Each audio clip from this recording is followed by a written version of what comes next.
প্রিয় স্টুডেন্টস, সকলে কেমন আছো? আশা করি সকলেই খুব ভালো আছো। আজকে আমি বিশ্বকবি রবীন্দ্রনাথ ঠাকুরের লেখা মুকুট নাটক নিয়ে আলোচনা করব। কিন্তু এই নাটকটি আলোচনার আগে আমরা বাংলা নাটক সম্পর্কে দু কথা জেনে নেব। বাংলা ভাষায় অভিনীত নাটককে বাংলা নাটক বা বাংলা থিয়েটার বলা হয়। আমরা জানি যে ব্রিটিশ শাসনের সময় থেকে এদেশে বাংলা নাটকের উৎপত্তি হয়েছে। প্রথম বাংলা নাট্যমঞ্চ স্থাপন করেন রুশ মনীষী লেবেডভ।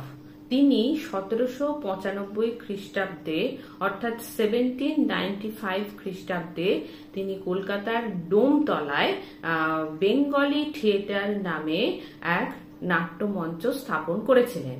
সেখানে দুটো নাটক, একটা হলো love is the best doctor and the disguise, love is the best doctor are the disguise, এই দুটো নাটককে মঞ্চস্থ করা হয়েছিল। এই দুটো নাটক ইংরেজি নাটক থেকে বাংলায় অনুবাদ করা হয়েছিল। ঊনবিংশ শতকে ইংরেজি নাটকের প্রভাবে বাংলা নাটকের আধুনিক নাটকের সূচনা হয়েছিল। হ্যাঁ, এরপরে আমরা দেখি যে 1852 খ্রিস্টাব্দে তারাচরণ শিকদার নামে একজন নাট্যকার, তিনি ভদ্রার্জুন বলে এক নাটক লিখেছিলেন। সেটা তিনি মঞ্চস্থ করেছিলেন 1852 খ্রিস্টাব্দে এবং সেটাই প্রথম বাংলা মৌলিক নাটক বলে পরিচিত। এরপরে আমরা দেখি মাইকেল মধুসূদন দত্ত শর্মিষ্ঠা নাটক লিখেছিলেন এবং সেইটাই বলা হয়ে থাকে যে প্রথম আধুনিক বাংলা নাটক। হ্যাঁ, এবং সেটা মঞ্চস্থ হয়েছিল 1859 খ্রিস্টাব্দে অর্থাৎ 1859 খ্রিস্টাব্দে। পরবর্তীকালে গিরিশচন্দ্র ঘোষের অর্থাৎ গিরিশ ঘোষের হাত ধরে বাংলা নাটকের স্বর্ণ যুগ শুরু হয়েছিল। সামাজিক সচেতনতা এবং দেশাত্মবোধ জাগরণে এই গিরিশ ঘোষের নাটকগুলি বিশেষ গুরুত্বপূর্ণ ভূমিকা পালন করেছিল।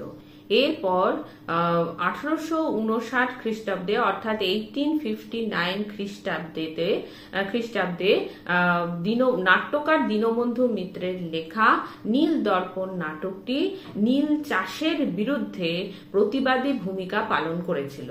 এখানে নীলকর সাহেবদের অত্যাচার এবং তার ফলে নীল চাষীদের যে দুরবস্থা সেই সমস্ত কিছু দেখানো হয়েছিল এবং তার বিরুদ্ধে নীল চাষীদের যে প্রতিবাদ সেটা এই নাটকের মধ্যে তুলে ধরা হয়েছে। ফলে সমাজ সচেতনতা বৃদ্ধিতে এই নাটক গুরুত্বপূর্ণ ভূমিকা পালন করেছে। এছাড়াও আধুনিক যুগে অসংখ্য নাট্যকার রয়েছেন যারা আমাদের অনেক নাটক উপহার দিয়েছেন। সেই সমস্ত নাট্যকারের নাম হচ্ছে শম্ভু মিত্র, উৎপল দত্ত বা তোমার বাদল সরকার ইত্যাদি। এরপরে চলো রবীন্দ্রনাথ ঠাকুরের লেখা যে সমস্ত নাটকগুলি রয়েছে সেই আলোচনার মধ্যে। রবীন্দ্রনাথ ঠাকুর অসংখ্য নাটক রচনা করেছেন, যেমন ধরো বাল্মীকির প্রতিভা, রাজা, বিসর্জন, রক্তকরবী ইত্যাদি। আর তার নাটকগুলো হচ্ছে 7টা ভাগে বিভক্ত করা হয় এবং সেই 7টা যেমন ঋতুনাট্য বা তোমার নৃত্যনাট্য ইত্যাদি, এই নিয়মানুগ নাটক ইত্যাদি। এবং এই যে মুকুট নাটকটা সেটা কিন্তু এই নিয়মানুগ নাটকের অন্তর্গত। এখানে আমরা 3টে অঙ্ক দেখতে পাই, কিন্তু খুব ছোট আকারের এই নাটকটা। আর এরপরে আমরা দেখি যে মুকুট নাটকটা কিন্তু নিয়মানুগ নাটকের অন্তর্গত। আর হলো যে বোলপুরে ব্রহ্মচর্যাশ্রমে যে ছাত্ররা তারা অভিনয় করবার জন্য এই নাটকটা রবীন্দ্রনাথ ঠাকুর লিখেছিলেন, যেটা 3টে অঙ্কের মধ্যে বিভক্ত। বালক পত্রিকার মধ্যে এই নাটকটি প্রকাশিত হয়েছিল। এরপরে আমরা এই নাটকের প্রথম অঙ্কটা আজকে আলোচনা করব। 3টে অঙ্কে যে বিভক্ত, তার মধ্যে যেহেতু অনেক প্রথম অঙ্কটা অনেক বড়, সেজন্য প্রথম অঙ্কের প্রথম দৃশ্যটা নিয়ে আজকে আলোচনা করব।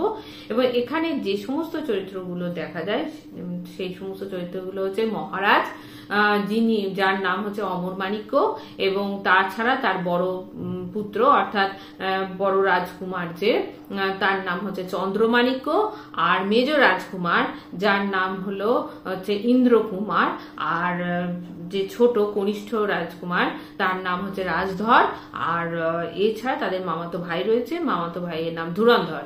এছাড়া সেনাপতি হচ্ছে ঈশাখা। এছাড়াও কতগুলো অপ্রধান চরিত্র এখানে রয়েছে, যেমন আরাকান রাজ, প্রতাপ, ভাট, দূত, তারপরে নিশানধারী ইত্যাদি। এরপরে চলো আমরা দেখে নিই যে এই মুকুট নাটকের প্রথম অঙ্কের প্রথম দৃশ্য কি রয়েছে। মুকুট নাটকের মূল বিষয় হলো যে ত্রিপুরার রাজ পরিবারের যে দ্বন্দ্ব, সেই দ্বন্দ্ব নিয়ে এই নাটকটা রচিত হয়েছে। ত্রিপুরার সেনাপতি ঈশা খাঁর কক্ষ, তাহলে আমরা এখানে সেনাপতির নাম জানছি ঈশা খাঁ। ত্রিপুরার কনিষ্ঠ রাজকুমার রাজধর ও ঈশা খাঁ, তাহলে সেখানে কে কে রয়েছে মঞ্চের মধ্যে?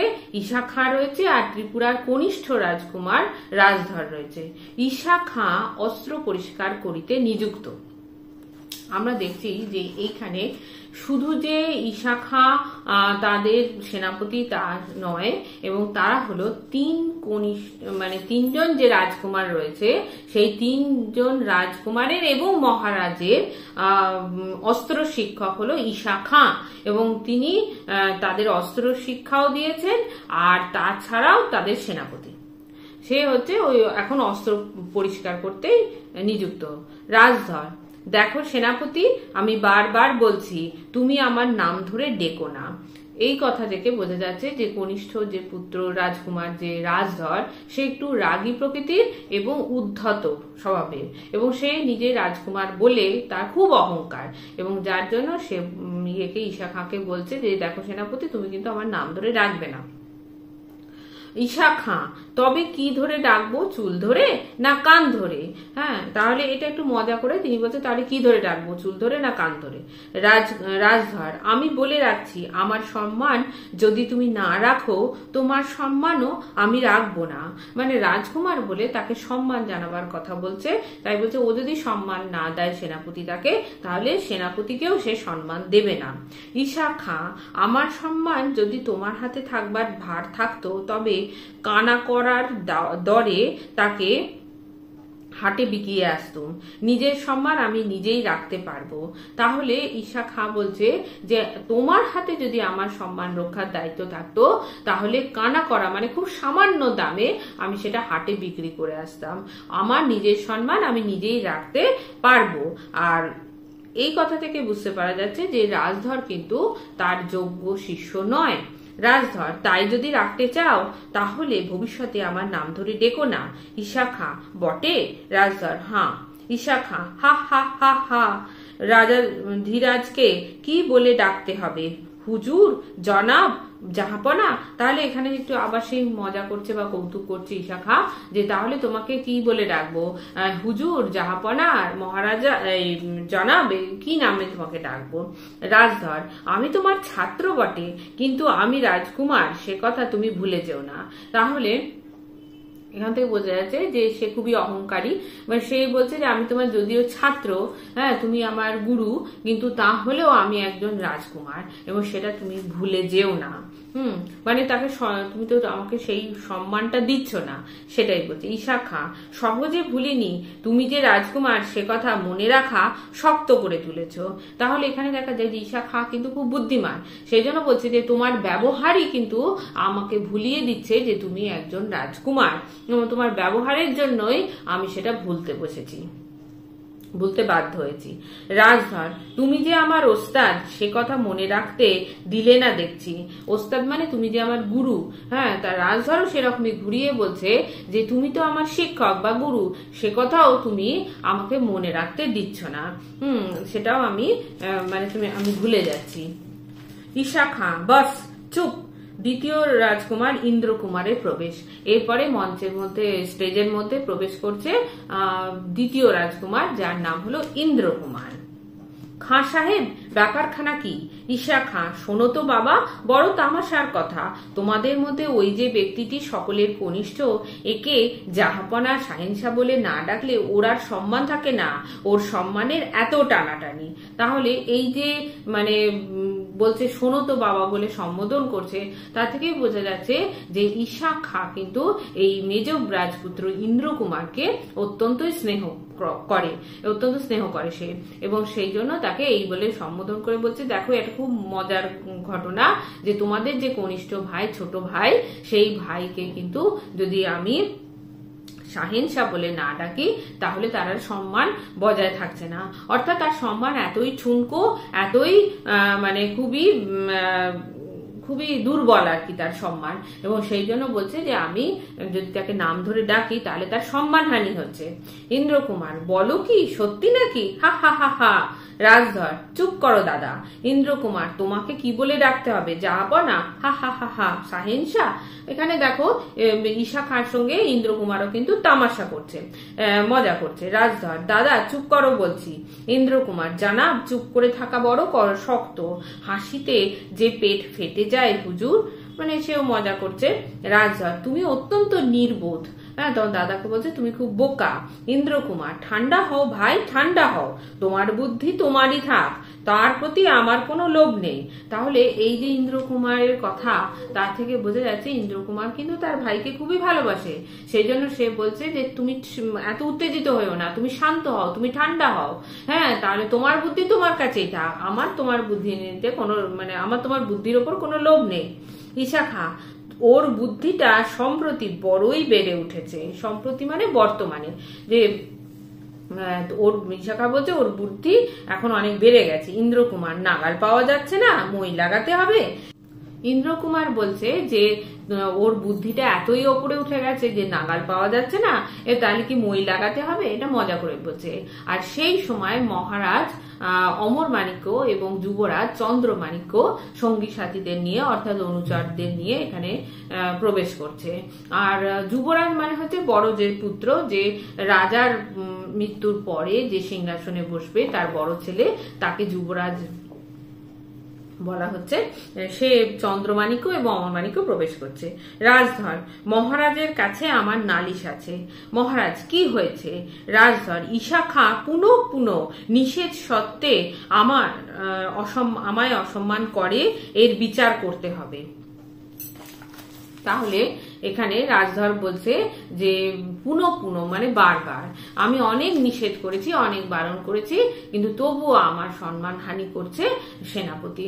এবং এক্ষেত্রে দেখো যে রাজধর কিন্তু নিজের নাম ধরে ডাকতে ঈশা খাঁকে বারণ করছে, কিন্তু ঈশা খাঁ তার শিক্ষক বা গুরু হওয়া সত্ত্বেও তাকে ঈশা খাঁ বলেই কিন্তু ডাকছে। হ্যাঁ, তার থেকে সে তো তার শিক্ষক, তাকে তো সে কখনোই নাম ধরে ডাকতে পারে না, কিন্তু ঈশা খাঁ বলেই সে ডাকছে। ঈশা খাঁ, অসম্মান কেউ করে না, অসম্মান তুমি করাও। আরো তো রাজকুমার আছেন, তারাও মনে রাখেন আমি তাদের গুরু, আমিও মনে রাখি তারা আমার ছাত্র। সম্মান অসম্মানের কোনো কথাই ওঠে না। তাহলে ঈশা খাঁ বলছে যে তুমি নিজের দোষেই তুমি অসম্মানিত হচ্ছ। হ্যাঁ, আমার তো আরো অনেক শিষ্য রয়েছে, আরো দুজন রয়েছে, এবং তারাও আমাকে গুরু বলে সম্মান দেয়, আমিও তাদের ছাত্র বলে ভালোবাসি, স্নেহ করি। তাদের সম্মান অসম্মানের কোনো ব্যাপারই, কোনো কথাই তাদের সঙ্গে ওঠে না। মহারাজ, সেনাপতি সাহেব, কুমারদের এখন বয়স হয়েছে, এখন ওদের মান রক্ষা করে চলতে হবে বই কি। হ্যাঁ, তাহলে রাজা বলছে যে তারা তো এখন একটু মানে তাদের বয়স বেড়েছে, তাই তারা সম্মান দাবি করতেই পারে। ঈশা খাঁ, মহারাজ যখন আমার কাছে যুদ্ধ শিক্ষা করেছেন তখন মহারাজকে যেরকম সম্মান করেছি রাজকুমারদের তা অপেক্ষা কম করিনি। তাহলে আমি এখানে দেখো আমরা দেখতে পাচ্ছি যে ঈশা খাঁ বলছে যে যখন সে মহারাজকে ছোটবেলায় মানে অস্ত্র শিক্ষা দিত, মানে মহারাজও তার কাছে অস্ত্র শিক্ষা করেছে, তখন যেরকম সম্মান সে দিত মহারাজকে, সেই একই রকম সম্মান কিন্তু তার পুত্রদেরও দিচ্ছে ঈশা খাঁ, সেটাই বলছে। পুত্ররাও তার কাছ থেকে সেই রকম সম্মানই পায়। রাজধর অন্য কুমারদের কথা বলতে চাইনে, কিন্তু এবার রাজধর বলছে আমি আমার নিজের কথা বলছি, আমি অন্য রাজপুত্রদের কথা বলছি না। আর ঈশা খাঁ, চুপ করো বৎস, আমি তোমার পিতার সঙ্গে কথা করছি। মহারাজ মাফ করবেন, রাজবংশের এই কনিষ্ঠ পুত্রটি বড় হলে মুন্সির মতো কলম চালাতে পারবে, কিন্তু তরোয়াল এর হাতে শোভা পাবে না। যুবরাজ এবং ইন্দ্রকুমারকে দেখাইয়া চেয়ে দেখুন মহারাজ, এরাই তো রাজপুত্র, রাজগৃহ আলো করে আছেন। তাহলে এই কথা থেকে বোঝা যাচ্ছে যে ঈশা খাঁ কিন্তু প্রথম দুই রাজকুমারকে খুবই স্নেহ করে, এবং সে ওকে রাজধরকে থামিয়ে দিয়ে বলল যে আমি এখন তোমার পিতার সঙ্গে কথা বলছি, সুতরাং তুমি কথা বলো না মাঝখানে। আর এরপরে সে রাজার কাছে ক্ষমা চেয়ে নিয়ে বলছে যে রাজধর হয়তো হিসাবের কাজ ভবিষ্যতে করতে পারে, কিন্তু একজন রাজার ছেলের যা কাজ, অর্থাৎ দেশ রক্ষা করা, অস্ত্র চালনা করা, সেইগুলো কিন্তু ও করতে পারবে না। কিন্তু তার যে দুই দাদা রয়েছে তারা কিন্তু এই কাজ করতে পারবে, কেননা তারা রাজগৃহ আলো করে রয়েছে। মহারাজ, রাজধর খাঁ সাহেব কি বলছেন? তুমি অস্ত্র শিক্ষায় ওকে সন্তুষ্ট করতে পারোনি? তাহলে জিজ্ঞাসা করছে মহারাজ রাজধরকে। রাজধর, সে আমার ভাগ্যের দোষ, অস্ত্র শিক্ষার দোষ নয়। মহারাজ নিজে আমাদের ধনুর্বিদ্যার পরীক্ষা গ্রহণ করুন, এই আমার প্রার্থনা। আর বলছে রাজধর তখন বলছে যে এটা আমার ভাগ্যের দোষ যে ঈশা খাঁ তো আমাকে স্নেহ করে না, আমাকে একটু পছন্দও করে না, সেই জন্য সে আমার নামে এইরকম দোষারোপ করছে, কিন্তু আমি সঠিক শিক্ষাই পেয়েছি। এবং রাজাকে অনুরোধ করছে যে আপনি তাহলে অস্ত্র বিদ্যার একটা পরীক্ষা নিন, তাহলেই বুঝতে পারবে যে আমি সঠিক শিক্ষাই পেয়েছি। মহারাজ, আচ্ছা, উত্তম, ভালো কথা। কাল আমাদের অবসর আছে, কালই পরীক্ষা হবে। তোমাদের মধ্যে যে জিতবে তাকে আমার এই হিরে বাঁধানো তলোয়ার পুরস্কার দেব। তার রাজা বলছে ঠিক আছে, যে জিততে পারবে তাকে আমি এই হিরে বাঁধানো তলোয়ারটা পুরস্কার দেব, কাল এই পরীক্ষাটা হবে। ঈশা খাঁ, সাবাস রাজধর, সাবাস, আজ তুমি ক্ষত্রিয় সন্তানের মতো কথা বলেছ। অস্ত্র পরীক্ষায় যদি তুমি হারো তাতেও তোমার গৌরব নষ্ট হবে না। হার জিত তো আল্লাহর ইচ্ছে, কিন্তু ক্ষত্রিয়র মনে স্পর্ধা থাকা চাই। তাহলে দেখো ঈশা খাঁ কিন্তু একজন যোগ্য প্রকৃত শিক্ষক, যার জন্য যখন এই রাজধর অস্ত্রবিদ্যা সে কতটা শিখেছে তার পরীক্ষা নেওয়ার কথা বলেছিল, তখন কিন্তু ঈশা খাঁ তাকে খুবই প্রশংসা করেছিল এবং বলেছিল হারা যেটা সেটা তো ঈশ্বরের ইচ্ছা বা আল্লাহর ইচ্ছা, কিন্তু তুমি যে সাহস করে এই পরীক্ষা দিতে চেয়েছো, সেই জন্যই ওকে প্রশংসা করেছেন ঈশা খাঁ। এ থেকে বোঝা যায় যে যোগ্য ব্যক্তি কিন্তু সে অন্যকে সম্মান করতে জানে। একজন ক্ষত্রিয়র মতো ক্ষত্রিয়র মনে যে সাহস, যে স্পর্ধা থাকা উচিত, সেটা রাজধরের মধ্যে রয়েছে দেখে সে খুশি হয়েছে। রাজধর, থাক সেনাপতি, তোমার বাহবা অন্য রাজকুমারদের জন্য জমা থাক। এতদিন তা না পেয়েও যদি চলে গিয়ে থাকে তবে আজও আমার তাতে কাজ নেই। তাহলে ঈশা খাঁ তাকে প্রশংসা করলে কি হবে? কিন্তু রাজধর কিন্তু মনে মনে খুবই হিংসা করে এবং যার জন্য বলছে সেনাপতি, তোমার বাহবার আমার কোনো প্রয়োজন নেই। এতদিন তো কোনোদিন আমার প্রশংসা করনি, এখন এতদিন যদি তোমার প্রশংসা ছাড়াই আমার টিকে যায়, আমার যদি চলে যায় তাহলে এখনো চলে যাবে। তোমার প্রশংসা তোমার অন্য ছাত্রদের জন্য রেখে দাও। যেহেতু সে ভাইদের খুব ভালোবাসে, সেই জন্য ও মনে মনে খুবই হিংসা করে আর কি। রাজধর, যুবরাজ হচ্ছে কি প্রথম পুত্র চন্দ্রমাণিক্য। রাগ করো না ভাই রাজধর, সেনাপতি সাহেবের সরল ভৎসনা ওর, সাদা দাড়ির মতো সমস্তই কেবল ওর মুখে। কোনো একটি গুণ দেখলেই তৎক্ষণাৎ উনি সব ভুলে যান। অস্ত্র পরীক্ষায় যদি তোমার জিত হয় তাহলে দেখবে খাঁ সাহেব তোমাকে যেমন মনের সঙ্গে পুরস্কৃত করবেন অমন আর কেউ নয়। তাহলে যুবরাজ রাজধরের রাগটা একটু কমানোর জন্য বলছে যে তুমি তাতে রেগে যেও না, এই যে তোমাকে ভৎসনা আলোচনা করছে, সেটা কিন্তু মানে ওর মুখের কথা, সেটা কিন্তু ঈশা খাঁয়ের মনের কথা নয়। তুমি যদি জিততে পারো তাহলে দেখবে যে ঈশা খাঁই কিন্তু তোমাকে সব থেকে বেশি পুরস্কৃত করবে, তোমাকে সব থেকে বেশি প্রশংসা করবে, এবং তার মতো অন্য কেউ করবে না, সেটাই বলছে। আসলে বলতে চাইছে যে সে মানে ঈশা খাঁ কিন্তু খুবই মনের দিক দিয়ে একজন খুব ভালো মানুষ।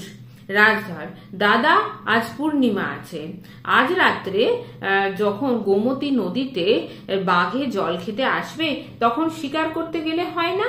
তো সেই কথাটা কোনো গুরুত্ব না দিয়ে রাজধর বলছে যে আজ রাত্রে গোমতী নদীতে বাঘ জল খেতে আসবে, তাহলে আমরা চলো আজ রাত্রে শিকারে যাই। যুবরাজ, বেশ কথা, তোমার যদি ইচ্ছে হয়ে থাকে তো যাওয়া যাবে। তাহলে যুবরাজ কিন্তু খুবই ভালো মানুষ, খুবই সরল সাদাসিধে, সে ভাইদের খুব ভালোবাসে। যেহেতু সে ছোট ভাই, কনিষ্ঠ ভাই বলছে রাজধর যে আমি শিকার করতে যেতে চাই সকলে মিলে, তখন তাতে রাজি হয়ে গেল যুবরাজ। ইন্দ্রকুমার, কি আশ্চর্য, রাজধরের যে শিকারে প্রবৃত্তি হলো এমন তো কখনো দেখা যায়নি। কিন্তু ইন্দ্রকুমার কিন্তু খুব সহজে তার দাদার মতো সকলকে বিশ্বাস করে নেয় না। ইন্দ্রকুমার হচ্ছে মধ্যম কুমার যে, এবং সে বলছে যে এই তো আশ্চর্যের কথা যে হঠাৎ করে রাজধর শিকারে যেতে চাইছে। হ্যাঁ, তো এরকম কথা তো আর কখনো শুনিনি। মানে তার মনটা কিন্তু মানে সন্দিগ্ধ মন, এবং সেই জন্য সে সন্দেহ করছে। ঈশা খাঁ, ওর আবার শিকারে প্রবৃত্তি নেই? উনি সকলের চেয়ে বড় জীব শিকার করে বেড়ান। রাজসভায় দুপাওয়ালা এমন একটি জীব নেই যিনি ওর কোনো না কোনো ফাঁদে আটকা না পড়েছেন। তাহলে এখানে জীব বলতে কি বোঝানো হচ্ছে? জীব বলতে মানুষকে বোঝানো হচ্ছে। দুপাওয়ালা জীব বলতে মানুষকে বলছে, এবং এখানে সে একটু মানে ইয়ে করেই বলছে রাজকুমারকে, মানে তিনি তো খুব কৌতুক প্রিয় মানুষ, এবং মজা করেই বলছে যে তুমি ও আবার শিকারী, মানে শিকারে তার কোনো আগ্রহ নেই বা প্রবৃত্তি নেই, এ কথাটা ভুল। আসলে রাজসভায় এত কোনো মানুষ বাদ নেই যে ওর ফাঁদে, যাকে ও রাজধর ফাঁদে ফেলেনি। হ্যাঁ, যে তার মানে এমন কোনো লোক নেই যে তার ফাঁদে আটকা পড়েনি। যুবরাজ, সেনাপতি সাহেব, তোমার তলোয়ারও যেমন তোমার জিহ্বাও তেমনি, দুই খরধার, যার উপর গিয়ে পড়ে তার একেবারে মর্মচ্ছেদ না করে ফেরে না।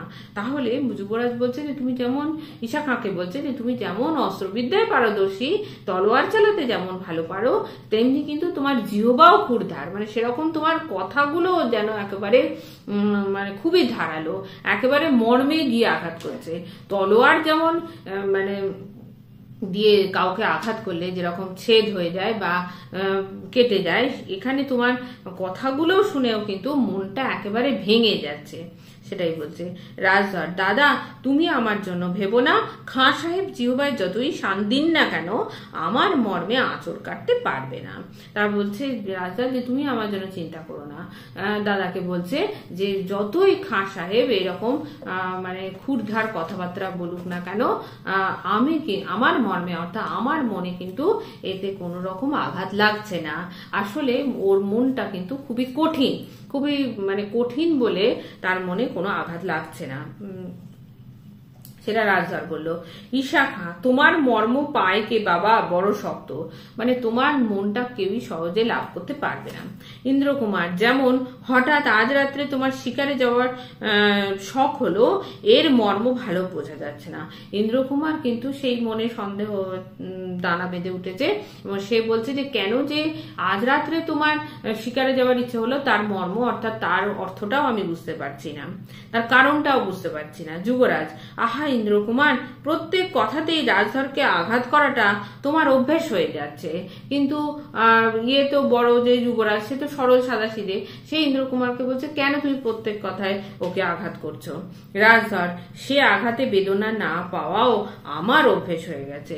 তার রাজধর বলছে যে না, আমি তাতে কোনো কষ্ট পাচ্ছি না, এটাও আমার অভ্যেস হয়ে গেছে। ইন্দ্রকুমার, দাদা আজ রাত্রে শিকারে যাওয়াই তোমার মত নাকি? মানে ইন্দ্রকুমার আবার দাদাকে জিজ্ঞাসা করছে যে তুমি কি চাও যে আজকে আমরা সকলে শিকারে যাই? যুবরাজ, তোমার সঙ্গে ভাই শিকার করতে যাওয়াই বিড়ম্বনা, নিতান্ত নিরামিষ শিকার করতে হয়, তুমি বনে গিয়ে বড় বড় জন্তু মেরে আনো, আর আমরা কেবল লাউ, কুমড়ো, কচু, কাঁঠাল শিকার করেই মরি। তাহলে এই থেকে বোঝা যাচ্ছে যে ইন্দ্রকুমার কিন্তু খুব বড় একজন শিকারী, এবং যার জন্য দাদা বলছে যে তোমার সঙ্গে শিকার করতে যাওয়াটা একবারে অর্থহীন, কেননা তুমি বড় বড় জীব শিকার করো আর আমরা ওই নিরামিষ কচু, কাঁঠাল ইত্যাদি শিকার করি। ঈশা খায় ইন্দ্রকুমারের পিঠ চাপড়াইয়া, যুবরাজ ঠিক বলেছেন পুত্র, তোমার তীর সকলের আগে ছোটে এবং নির্ঘাত গিয়ে লাগে, তোমার সঙ্গে পেরে উঠবে কে? মানে এই থেকে বোঝা যাচ্ছে যে ইন্দ্রকুমারকে খুবই ভালোবাসেন ঈশা খাঁ, এবং ঈশা খাঁও তার প্রশংসা করে বলছে, হ্যাঁ তোমার মতো অত ভালো তীর নিশানা মানে করতে, তীর ছুটতে কেউই অতটা ভালো পারে না, এবং একদম অব্যর্থ নিশানা ইন্দ্রকুমারের। ইন্দ্রকুমার: না দাদা, ঠাট্টা নয়, তুমি না গেলে কে শিকার করতে যাবে? যুবরাজ: আচ্ছা চলো, আজ রাজধরের ইচ্ছে হয়েছে, ওকে নিরাশ করব না। ইন্দ্রকুমার: না দাদা, আমার ইচ্ছে হয়েছে বলে কি যেতে নেই? যুবরাজ: সে কি কথা ভাই, তোমার সঙ্গে তো রোজই যাচ্ছি। ইন্দ্রকুমার: তাই বুঝি পুরনো হয়ে গেছে? যুবরাজ: আমার কথা অমন উল্টো বুঝলে বড় ব্যথা লাগে। ইন্দ্রকুমার: না দাদা, ঠাট্টা করছিল, চলো প্রস্তুত হইকে। হ্যাঁ, এখানে দুটো ভাইয়ের কথোপকথন দেখা যাচ্ছে, যেটাকে ইন্দ্রকুমার ঠাট্টা বলে উড়িয়ে দিচ্ছে। ঈশা খাঁ: ইন্দ্রকুমারের বুকে 10টা বাণ সইতে পারে। ইন্দ্রকুমার বুকে 10টা বাণ সইতে পারে, কিন্তু দাদার সামান্য অনাদরটুকু সইতে পারে না। এবার দুই ভাইয়ের কথোপকথন শুনে ঈশা খাঁ বলছে যে ইন্দ্রকুমার হয়তো 10টা বাণও সহ্য করে নেবে বুকে, কিন্তু এটা দাদার যে অনাদর, মানে দাদা যদি তাকে কোনো আঘাত দিয়ে কথা বলে তাহলে কিন্তু সে সেটা সহ্য করতে পারবে না। অনুচরগণ ব্যতীত সকলের প্রস্থান। অনুচররা মানে সঙ্গী সাথী যারা ছিল তারাই শুধু রইল, বাকি সকলে সেখান থেকে চলে গেল। এবার অনুচরগণ, তাদের মধ্যে যে প্রথম অনুচর: কথাটা তো ভালো ঠেকছে না হে, আমাদের ছোট কুমারের ধনুর্বিদ্যার দৌড় তো সকলেরই জানা আছে, উনি মধ্যম কুমারের সঙ্গে অস্ত্র শিক্ষায় এগোতে চান, এর মানে কি? প্রথম অনুচর বলছে যে তার এই ব্যাপারটা খুব একটা ভালো ঠেকছে না, কেননা ছোট যে রাজকুমার অর্থাৎ রাজধর, সে একেবারেই ধনুর্বিদ্যায় পারদর্শী নয়, সে কেন হঠাৎ করে মধ্যম কুমারের সঙ্গে অস্ত্র পরীক্ষা করতে চাইছে, এটাই সে বুঝতে পারছে না, এর মানে কি? দ্বিতীয়, কেউ বা তীর দিয়ে লক্ষ্যভেদ করে, কেউ বা বুদ্ধি দিয়ে। তাহলে সকলেই জানে রাজধর খুব ধূর্ত, এবং সেই জন্য বলছে কেউ তীর দিয়ে লক্ষ্যভেদ করবে, কেউ বুদ্ধি দিয়ে লক্ষ্যভেদ করতে চায়। মানে এ থেকেই বোঝা যাচ্ছে যে রাজধরের কোনো খারাপ অভিসন্ধি রয়েছে, যেটা অনুচরেরা বুঝতে পারছে। প্রথম, সেই তো ভয়ের কথা, অস্ত্র পরীক্ষায় অস্ত্র না চালিয়ে যদি বুদ্ধি চালাও, সেটা সে যে দুষ্টু বুদ্ধি, মানে বোঝাই যাচ্ছে যে সে কোনো খারাপ বুদ্ধি নিয়ে সে এই অস্ত্র পরীক্ষায় এসেছে, কারণ ও তো জানেই যে হেরে যাবে, কিন্তু তবুও সে অস্ত্র পরীক্ষা করতে চাইছে। হ্যাঁ, তার কারণ কি না, সে কোনো খারাপ বুদ্ধি রয়েছে, সেটা অনুচররা বুঝতে পারছে। তৃতীয়, দেখো বংশী, অস্ত্রই চলুক আর বুদ্ধিই চলুক, মাঝের থেকে তোমার ওই জীবটাকে চালিও না, আমার এই পরামর্শ, যদি টিকে থাকতে চাও তো চুপ করে থাকো। হ্যাঁ, তাহলে আরেকজন অনুচর তাকে বলছে যে অস্ত্রই চলুক আর বুদ্ধি চলুক, যাই চলুক না কেন, তোমার জীবটাকে তুমি চালিও না, অর্থাৎ তুমি কোনো কথাবার্তা বলবে না, কোনো মন্তব্যই তুমি করবে না। যদি তুমি এই রাজ পরিবারে কাজকর্ম করতে চাও, অর্থাৎ টিকে থাকতে চাও, তাহলে কিন্তু তোমাকে চুপ করেই থাকতে হবে, এই বলে তাকে সাবধান করে দিচ্ছে, তা না হলে তুমি কিন্তু বিপদে পড়বে। দ্বিতীয়, বনমালী ঠিক কথাই বলেছে, ওই ছোট রাজকুমারের কথা উঠলেই তুমি যা যা মুখে তাই বলে ফেলো। রাজার ছেলে, কে ভালো কে মন্দ সে বিচারের ভার আমাদের ওপর নেই, তবে কিনা আমাদের যুবরাজ বেঁচে থাকুক, আর আমাদের মধ্যম কুমার ভাই লক্ষণের মতো সর্বদা তার সঙ্গে সঙ্গে থেকে তাকে রক্ষে করুন। ভগবানের কাছে এই প্রার্থনা করি, ছোট কুমারের কথা মুখে না আনাই ভালো। তাহলে আর একজন দ্বিতীয় যে অনুচর, সে বলছে যে তুমি বনমালী ঠিক কথাই বলেছে, তুমি যখনই ছোট কুমারের কথা ওঠে তখন তুমি যা মুখে আসে তাই বলতে থাকো, কিন্তু ওরা তো রাজপুত্র, ওদের সম্বন্ধে আমাদের মানে কে ভালো কে মন্দ এগুলো দেখার দায়িত্ব আমাদের আমাদের উপর নয়। হ্যাঁ, কিন্তু তবুও যেহেতু বড় রাজকুমার খুব সরল সাদাসিধে, সেজন্য সকলেই ঈশ্বরের কাছে প্রার্থনা করছে যেন তিনি ভালো থাকে। আর এই যে মধ্যম যে রাজপুত্র, সে যেন লক্ষণের মতো, অর্থাৎ রামকে যেরকম সারা জীবন লক্ষণ সেবা করে চলেছে, তার সঙ্গ দিয়েছে বনবাসে, সে তার নিজের স্ত্রীকে ছেড়েও রাম আর সীতার সঙ্গে বনবাসে পর্যন্ত চলে গেছে, এতই সে দাদা ভক্ত, দাদার অনুগত ছিল, সেই রকম যেন মধ্যম কুমার ও লক্ষণের মতো সারা জীবন দাদাকে রক্ষা করতে থাকে এবং তার সঙ্গে থাকে, সেটাই প্রার্থনা করছে। আর ছোট কুমারের কথা তারা কেউ বলতে চায় না। প্রথম, ইচ্ছে করে তো আনিনে, আমাদের মধ্যম কুমার সরল মানুষ, মনে তার ভয় ডরও নেই, পাকচক্রও নেই, সর্বদাই ভয় হয় ওই যার নামটা করছি নে, তিনি কখন তাকে কি ফ্যাসাদে ফেলবে। তা এবার প্রথম যে অনুচর, সে বলছে যে সর্বদা যে ভয় হচ্ছে যে মধ্যম কুমার কিন্তু খুবই সরল সাদাসিধে মানুষ, তার মনে কোনো প্যাচ নেই, অর্থাৎ কোনো চক্রান্ত সে কারো সম্বন্ধে করে না, সে তার মনে কোনো ভয় ডরও নেই, এবং সেইটাকেই সুযোগ হিসেবে কাজে লাগিয়ে কেউ হয়তো ওই ছোট রাজকুমারী হয়তো তাকে বিপদে ফেলবে, ফ্যাসাদে ফেলবে, মানে তার কোনো ক্ষতি করবে। দ্বিতীয়, চল চল ওই আসছেন। প্রথম, ওই যে সঙ্গে ওর মামাতো ভাই ধুরন্ধরটিও আছেন, শনির সঙ্গে মঙ্গল এসে জুটেছেন প্রস্থান। তাহলে ওখানে মানে এরপরে রাজধর আসছে, আর তার সঙ্গে তাদের মামাতো ভাই যার নাম হলো ধুরন্ধর, সেও এখানে আসছে। এবং এরপরে বলছে শনির সঙ্গে মঙ্গল, মানে এই দুটোকে খারাপ গ্রহ বলে মনে করা হয়। শনি মঙ্গল হচ্ছে মানুষের ক্ষতি করে যে দুটো গ্রহ, এবং সেইগুলোকে ওদের মানে সেই দুটো গ্রহের সঙ্গে এদের দুজনকে তুলনা করে বলা হয়েছে। দিয়ে সব অনুচররা চলে যাচ্ছে। এরপরে ঢুকছে রাজধর ও ধুরন্ধর। রাজধর অসহ্য হয়েছে, ধুরন্ধর কিন্তু সহ্য করতেও তো কসুর নেই। ইন্দ্রকুমারের সঙ্গে তো প্রায় জন্মাবধি এইরকমই চলছে, কিন্তু অসহ্য হয়েছে এমন তো লক্ষণ দেখিনে। তাহলে তোমার সহ্য করতেও তো কোনো দোষ নেই, তুমি সহ্য করতে থাকো, তোমার সহ্য করলে তো কোনো ক্ষতি নেই। হ্যাঁ, সেটাই বলছে ধুরন্ধর। আর ইন্দ্রকুমারের সঙ্গে তো জন্ম থেকে এইরকমই হয়েছে যে ইন্দ্রকুমার সকলের প্রিয় পাত্র, এবং সকলের ভালোবাসা, সকলের স্নেহ ইন্দ্রকুমার পাচ্ছে, এবং সেই জন্য তাতে যে অসহ্য হয়েছে বলে তো কিছু দেখি না। রাজধর, লক্ষণ দেখিয়ে লাভ হবে কি? যখন দেখাবো একেবারে কাজে দেখাবো, একটা সুযোগ এসেছে, এইবার অস্ত্র পরীক্ষায় আমি লক্ষ্য ভেদ করব। ধুরন্ধর, ইন্দ্রকুমারের বক্ষে নাকি? মানে বলছে তুমি কি ইন্দ্রকুমারকে মেরে দেবে? রাজধর, বক্ষে নয়, ওর হৃদয়ে। এবারকার পরীক্ষায় আমি জিতবো, ওর অহংকারটাকে ভিঁধে এফোর ওফোর করব। তাহলে বোঝা যায় রাজধরের মনে খারাপ অভিসন্ধি রয়েছে, এবং সেই জন্য বলছে যে একদম ওর মানে বক্ষে আঘাত করব না, কিন্তু ওর অন্তরে গিয়ে আঘাত করব, এবং যার জন্য ওর যত অহংকার রয়েছে সেই সমস্ত অহংকার চূর্ণ করব, সেটা বলছে রাজধর। আর ধুরন্ধর, অস্ত্র পরীক্ষায় ইন্দ্রকুমার জিতবে এইটাই সুযোগ বলছো?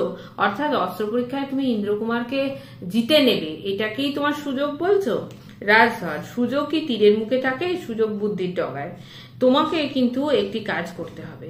তা রাজধর বলছে যে তোমাকে না, বলছে সুযোগ তো তীরের ফলায় থাকে না, বুদ্ধির মধ্যে, নিজের বুদ্ধি ডগাতেই সুযোগ থাকে।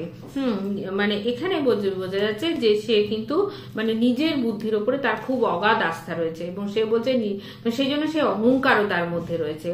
আর এই ধুরন্ধরকে বলছে যে তোমাকে একটা কাজ করে দিতে হবে। ধুরন্ধর, কাজ তো তোমার বরাবরই করে আসছি, ফল তো কিছু পাইনি। রাজধর, ফল সবুরে পাওয়া যাবে, অর্থাৎ অপেক্ষা করলে তবে ফল পাওয়া যাবে। কোন রকম ফন্দিতে ইন্দ্রকুমার দাদার অস্ত্রশালায় ঢুকে তার তুনের প্রথম খোপটি থেকে তার নাম লেখা তীরটি তুলে নিয়ে আমার নাম লেখা তীর বসিয়ে আসতে হবে, তার সঙ্গে আমার তীর বদল করতে হবে, ভাগ্যও বদল হবে।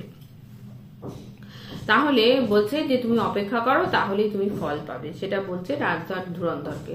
এবং যে কাজটা তাকে করতে বলছে সেটা হলো এই, যে কোন রকম করে ফন্দি করে তোমাকে ইন্দ্রকুমার দাদার অস্ত্রশালায় ঢুকে, আচ্ছা তার আগে অস্ত্রশালা হচ্ছে যেখানে অস্ত্র শস্ত্র সব থাকে, আর রাজকুমারদের নিজস্ব আলাদা আলাদা ঘর ছিল, আলাদা আলাদা অস্ত্রশালা ছিল, যেখানে আলাদা ভাবে তাদের অস্ত্র শস্ত্র রাখা থাকতো।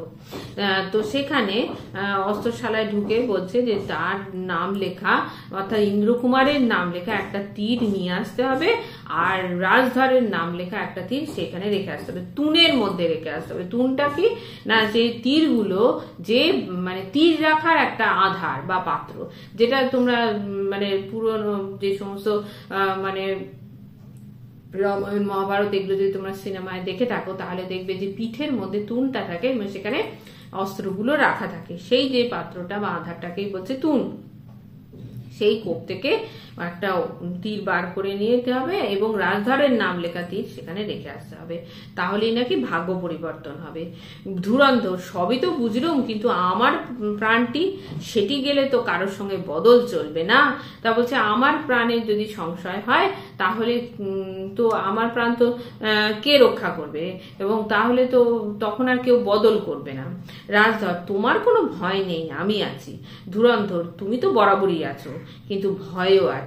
সেই যখন ইন্দ্রকুমারের রূপোর পাত দেওয়া ধনুকটার উপরে তুমি লোভ করলে, আমি তো সেটি সংগ্রহ করে তোমার ঘরে এনে লুকিয়ে রেখেছিলাম। শেষকালে যখন ধরা পড়লে ইন্দ্রকুমার ঘৃণা করে সে ধনুকটা তোমাকে দান করলেন, কিন্তু আমায় যে অপমানটা করলেন সে আমার জীবন গেলেও যাবে না।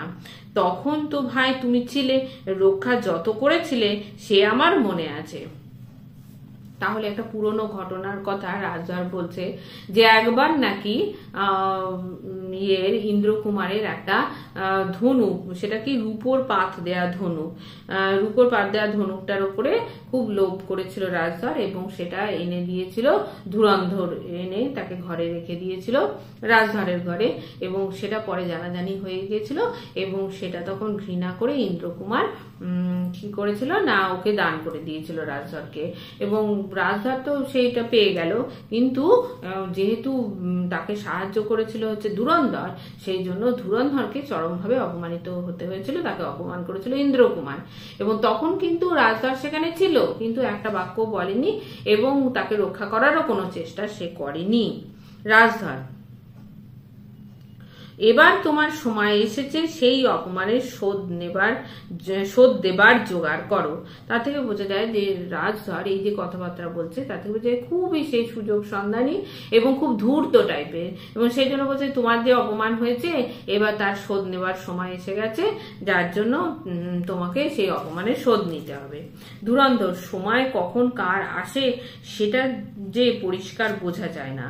দুর্বল লোকের পক্ষে অপমান পরিপাক করবার শক্তিটাই ভালো, শোধ তোলবার শব্দটা তার পক্ষে নিরাপদ নয়। তাহলে ধুরন্ধর কিন্তু যদিও রাজধরকে সাহায্য করছে, কিন্তু সে তার নিজের অবস্থাটা জানে এবং সে জানে সে তো কোনো রাজপুত্র নয় এবং সে সামান্য তাদের মামাতো একটা ভাই, এবং সেই জন্য সে দুর্বল, এবং সেই জন্য সে জানে যে সময় কার কখন আসে সেটা বলা যায় না, এবং তাই সে বলছে যে তুমি সেই জন্য সে মানে ধুরন্ধর বলছে যে অপমানকে আমি যেহেতু দুর্বল, আমার মানে শোধ তুলতে গেলে আমার হিতে বিপরীত হতে পারে, শোধ তুলতে গেলে আমারই ক্ষতি হতে পারে, সেই জন্য অপমানটাকে হজম করে নেওয়াটাই ভালো। ওই যে ওরা সব আসছে, আমি পালাই, তোমার সঙ্গে আমাকে একত্রে দেখলে ইন্দ্রকুমার যে কথাগুলো বলবেন তাতে মধুবর্ষণ করবে না, আর ঈশা খাঁ যে তোমার সঙ্গে আমার প্রতি বেশি ভালোবাসা প্রকাশ করবেন এমন ভরসা আমার নেই। তাহলে বলছে যে ওই যে ওরা আসছে তাহলে আমি চলে যাই, হ্যাঁ মানে সে তাড়াতাড়ি সেখান থেকে চলে যেতে চাইছে, কারণ যদি তাকে আবার ধুরন্ধরকে আবার রাজধরের সঙ্গে দেখে তাহলে যে কথাগুলো বলবে ইন্দ্রকুমার তাতে কিন্তু মধু বর্ষণ হবে না, অর্থাৎ মিষ্টি কথা কিছু বলবেই না, আর ঈশা খাঁও যে তাকে খুব একটা স্নেহ করবে না, ভালোবাসা প্রকাশ করবে না, সেটাতেও কোনো মানে তার সন্দেহ নেই। অর্থাৎ সে সেখান থেকে মানে মানে নিজের সম্মান রক্ষা করবার জন্য সে তখন সেখান থেকে চলে যেতে চাইছে, কিন্তু তাকে মানে বিপথে চালিত করছে হচ্ছে রাজধরই। হ্যাঁ, সে হয়তো সেখান থেকে চলে যেতে চাইছে কিন্তু রাজধরই তাকে বিপদে চালিত করতে চাইছে। এইখানে আমরা দেখছি যে প্রথম যে দৃশ্যটা সেটা শেষ হয়েছে, এটা হলো প্রথম অঙ্কের প্রথম দৃশ্য। তারপরে দ্বিতীয় তৃতীয় দৃশ্য এইগুলো নিয়ে আলোচনা করব। তোমরা সেই ভিডিওর অপেক্ষায় থাকো। তোমরা যদি কোনো কিছু বুঝতে না পারো তাহলে অবশ্যই কমেন্ট বক্সে লিখবে, আমি উত্তর দেব। আইসিএসসি এবং আইএসসি বোর্ডের বাংলা বিষয়ে যে কোনো রকম সাহায্য পাওয়ার জন্য আমার চ্যানেলটিকে তোমরা ফলো করো, ভালো লাগলে লাইক দিও আর সাবস্ক্রাইব করার অনুরোধ রইল। তোমরা যত বেশি সাবস্ক্রাইব করবে আমার কাজের উৎসাহ তত বাড়বে। তাহলে দেখা হবে পরবর্তী ভিডিওতে, যেখানে আমি পরবর্তী দৃশ্য নিয়ে আলোচনা করব। তোমরা সকলে খুব ভালো থেকো।